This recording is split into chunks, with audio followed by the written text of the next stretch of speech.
ఎన్నికల వరకే రాజకీయం, గెలిచిన తర్వాత అభివృద్ధే ముఖ్యమంటున్నారు ఆ నియోజకవర్గ టీడీపీ ఎమ్మెల్యే.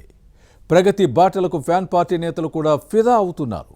వైసీపీ కార్పొరేటర్లు అయితే శాసనసభ్యుడిపై ప్రశంసల వర్షమే కురిపించి ప్రజలకు ఇలాంటి నేత కావాలంటున్నారు.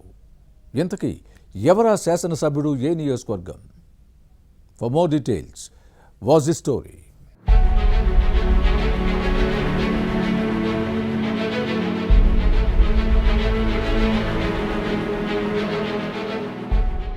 Gurazala Jaganmohan Chittoor TDP MLA. రాజకీయాలకు అతీతంగా నియోజకవర్గాన్ని అభివృద్ధి చేస్తున్న ఈ ప్రజాప్రతినిధి తీరు అందరి ప్రశంసలు అందుకుంటోంది. శాసనసభ్యుడి వ్యవహార శైలితో కూటమి పార్టీలు బలపడుతున్నాయి. ఇదే సమయంలో చిత్తూరు వైసీపీ ఇన్ఛార్జ్ ఎంసీ విజయానందరెడ్డి క్యాడర్ పట్ల విపక్ష చూపడం విమర్శలకు తావిస్తోంది. మద్యం కుంభకోణంలో చిక్కుకున్న తర్వాత ఎన్ను నమ్ముకుంటే నట్టేట మునగడం ఖాయమని భావిస్తూ కూటమిలోకి సర్దుకునే పనిలో ఉన్నారు. నియోజకవర్గ అభివృద్ధికి చిత్తూరు టీడీపీ ఎమ్మెల్యే గురజాల జగన్మోహన్ రావు తీసుకుంటున్న చర్యలకు ఫ్యాన్ పార్టీ నేతలే ఫిదా అవుతున్నారు. ఎన్నికల వరకే రాజకీయాలు, ఆ తర్వాత అభివృద్ధే లక్ష్యమన్న విధానంతో ఎమ్మెల్యే ముందుకు వెళ్తున్నారు. 100 కోట్ల నిధులతో చేపట్టిన పథకాలు అందరినీ ఆకట్టుకుంటున్నాయి. రోడ్లను వెడల్పు చేసేందుకు ఇప్పటి వరకు ఏ ఎమ్మెల్యే సాహసించలేదు.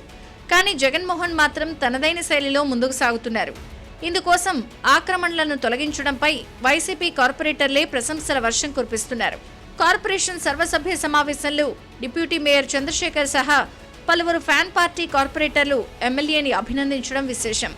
ఇదే తరహాలో పలంనేరు, గ్రీన్స్పేట, కొండారెడ్డిపల్లి రోడ్లను వెడల్పు చేయడానికి తాము సహకరిస్తామంటూ మద్దతు పలకడం నగర అభివృద్ధి విషయంలో ఎమ్మెల్యే చూపుతున్న శ్రద్ధకు నిదర్శనంగా నిలుస్తోంది.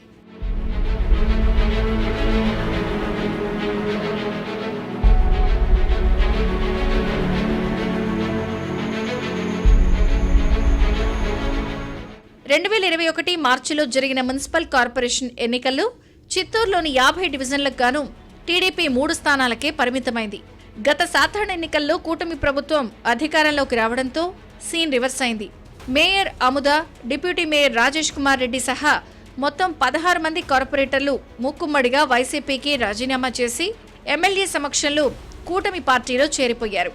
దీంతో జనసేనతో కలిపి కూటమి కార్పొరేటర్ల సంఖ్య 25కు పైగా చేరింది. అదే సమయంలో వైసీపీ సభ్యుల సంఖ్య 25 కన్నా తక్కువగా పడిపోవడంతో చిత్తూరు నగరపాలక సంస్థ టీడీపీ ఖాతాలోకి చేరింది. మేయర్గా అముదే కొనసాగుతున్నారు. ఆ తర్వాత జరిగిన పరిణామాలతో స్టాండింగ్ కమిటీలోనూ వైసీపీ సభ్యుల సంఖ్య తగ్గిపోయింది.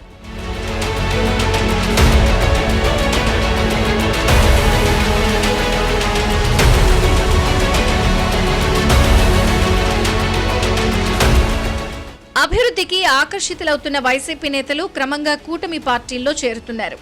ఈ పరిస్థితుల్లో డివిజన్ ఇన్ఛార్జీలను పెట్టుకోవడం ఫ్యాన్ పార్టీకి కొంత ఇబ్బందికరంగా మారింది. చిత్తూరు వైసీపీ ఇన్ఛార్జ్ విజయానందరెడ్డి ఆయా డివిజన్లలో మొదటి నుంచి పార్టీలో ఉన్న వారిని పక్కన పెట్టి అనామకులను తీసుకెళ్లి వైసీపీ అధ్యక్షుడు జగన్తో పరిచయం చేయడం పాత క్యాడర్కు మింగుడు పడని పరిణామంగా మారింది. విజయానందరెడ్డి తీరును తప్పుపడుతున్న ఫ్యాన్ పార్టీ నేతలు కూటమిలోకి జంప్ అయ్యేందుకు సిద్ధమవుతున్నారు. దీంతో అలాంటి వారిని కాపాడుకునేందుకు ఇప్పుడు నానా తంటాలు పడుతున్నారు. చిత్తూరు అసెంబ్లీ నియోజకవర్గంలో మున్ముందు ఎలాంటి పరిణామాలు జరుగుతాయో చూడాలి.